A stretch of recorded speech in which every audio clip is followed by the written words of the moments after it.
Donc, on n'entend pas cancer, une prolifération de cellules malignes aux dépens d'un organe. Donc, c'est-à-dire qu'il y a, pour une raison ou pour une autre, des cellules qui se multiplient de façon anarchique au niveau des organes et malheureusement portent atteinte à ces organes-là. Et donc, en fonction de là où ce cancer-là sera développé, on va donner un nom.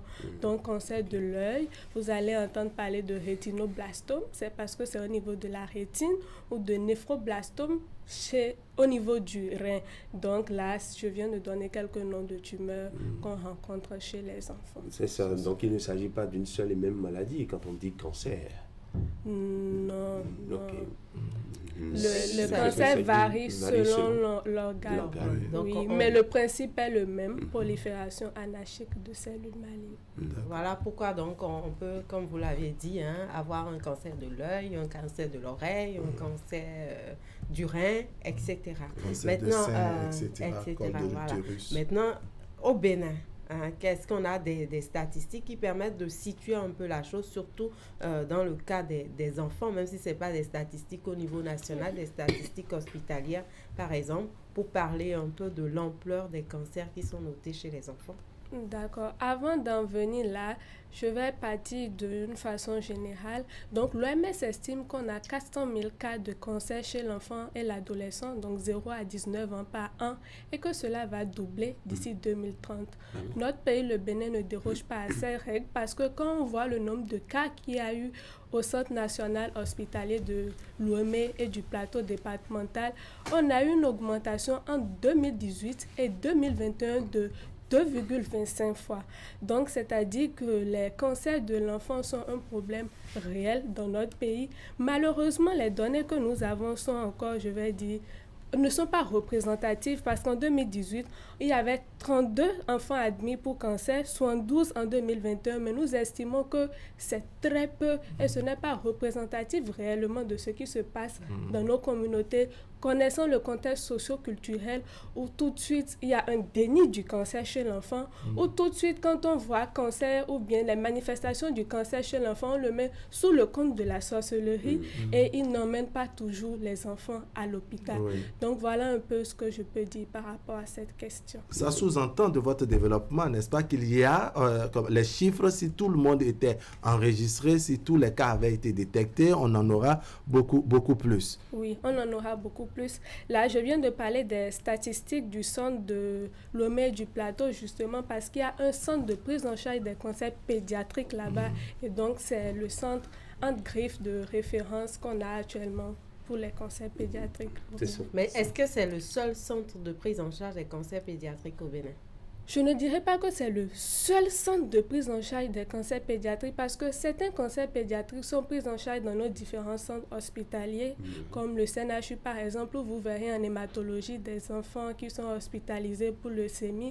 Parfois, vous allez voir dans nos services de pédiatrie des cas de parfois néphroblastome, mais c'est le centre, je dirais, le plus agréé pour le moment parce qu'il y a aussi une subvention, une aide qu'on accorde à ces patients là dans la prise en charge. Donc ils sont référés là-bas. On nous demande, lorsque vous remarquez, vous diagnostiquez un cas de cancer, il serait mieux de les envoyer là-bas au niveau de ce centre. Peut-être avant qu'on ne parle de la prise en charge, parce que il y a un coût.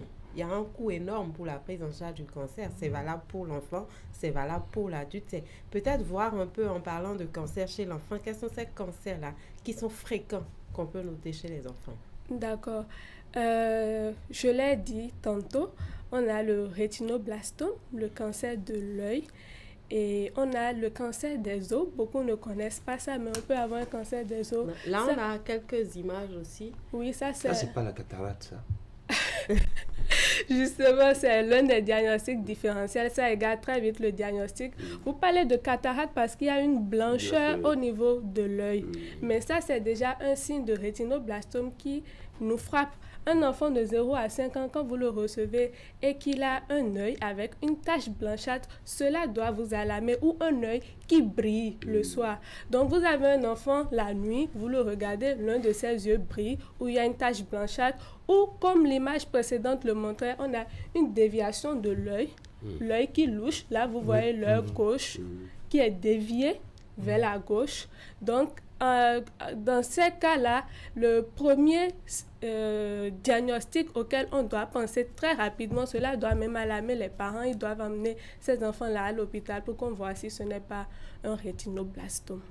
Ça qui fait appel à la rétine, oui, ça, parce que peut-être c'est la rétine qui est touchée. Oui. Alors, on a une autre image là. L'autre image, elle nous montre là, toujours au niveau de l'œil gauche, vous voyez l'œil qui brille. Il y a le jaune à gauche et le rouge à droite. Bon, le rouge, c'est à cause de la lampe. La lampe, d'accord. La lampe. Sinon, voilà. Sinon, vous voyez là clairement l'œil qui brille. Oui. Et donc, un œil qui brille, c'est pas normal. Souvent, quand les enfants naissent, on va, waouh, les yeux sont beaux et tout. Ces yeux brillent. C'est pathologique. C'est une ignorance totale, hein? Oui. Alors, quelle est la conduite? Il y a une image qu'on va interpréter. Oui, ça, tout à l'heure, c'est l'évolution. Tout à l'heure, je disais que c'était une prolifération anarchique de cellules.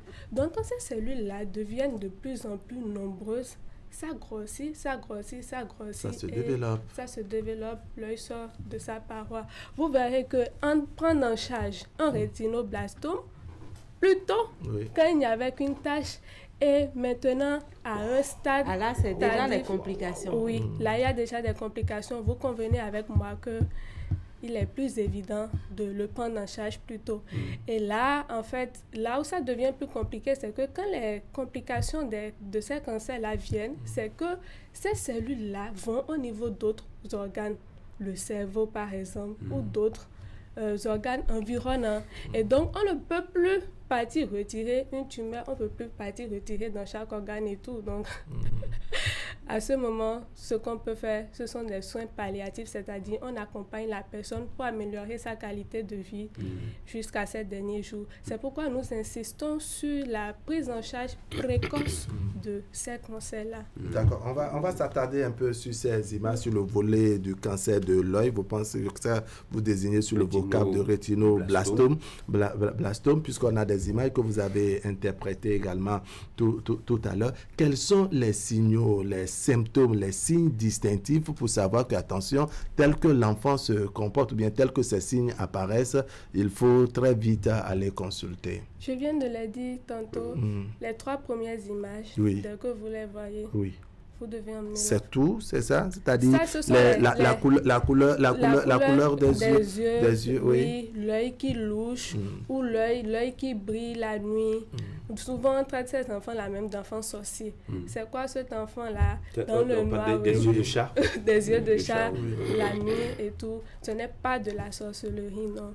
Tout de suite, il faut les emmener à l'hôpital. C'est ça. Alors, mais on peut dire qu'on est resté pendant longtemps ignorant. Ça, c'est par rapport au cancer de l'œil. Oui, chez l'enfant. Chez l'enfant, voilà. Mais en dehors de ça, on a parlé d'autres types de cancers. On a le cancer de l'os. On peut l'avoir au niveau de l'os. L'ostéoblastome, on peut l'avoir au niveau du rein, le néphroblastome, et on peut l'avoir au niveau du sang. Les cancers du sang chez l'enfant qui représentent un total de 40% des tumeurs, des cancers du sang enregistrés chez l'enfant. Alors, quels sont les mécanismes de la cancérogénèse, c'est-à-dire les facteurs qui... sont à la base de la survenue d'un cancer. D'accord. Tout à l'heure, vous aviez commencé un peu à en parler. Donc, les facteurs sont beaucoup plus environnementaux. Donc, les facteurs de risque comme l'exposition aux pesticides. Une étude même a démontré que les pesticides ne sont pas vus qu'au village, dans nos contrées, comme on le pense même. Et ce qui était étonnant, c'est à une dernière rencontre avec le Programme national de lutte contre les maladies non transmissibles, où on nous outillait justement sur ces outils de diagnostic précoce. On nous disait que même dans notre wagashi là, il y avait des pesticides parce que lorsque le lait il est extrait et tout, on le met dans des bocaux. Donc ces bocaux-là qui avaient été préalablement exposés à des pesticides. Donc en dehors de cela, c'est inquiétant. Qu'est-ce qu'on fait? On laisse tomber le wagashi, on le mange? Non, on va pas s'alarmer. C'est pas ça. C'est important parce qu'on en mange tout le temps. Non, c'est pas ça. Je montrais en fait que à quel point l'exposition aux pesticides est quelque chose d'évident dont on ne s'en rend pas compte. En dehors de cela, il y a l'exposition au benzène. Un exemple très simple, ce sont ces enfants-là qui sont les enfants ou les femmes enceintes qui sont exposés par exemple au commerce de l'essence folâtée. Donc vous avez des femmes jeunes en âge de procréer qui sont exposées à du benzène durant une longue période. Des enfants, des nourrissons mis au dos, exposés à du benzène durant une grande période et après, les conséquences s'en suivent. Il y a aussi le syndrome de Down que nous connaissons tous. C'est-à-dire, en termes plus simples, trisomie 21, c'est ça. Qui est majorée par la survenue de la trisomie 21 est plus facilitée par, je dirais, l'âge maternel élevé, donc supérieur à 35 ans. Une femme qui a un enfant cet enfant-là est plus à risque de développer un syndrome de Down. En dehors de cela, on a certains virus comme celui de l'hépatite B, le BV, même celui du VIH, qui rendent le terrain favorable à l'apparition de ces cancers-là.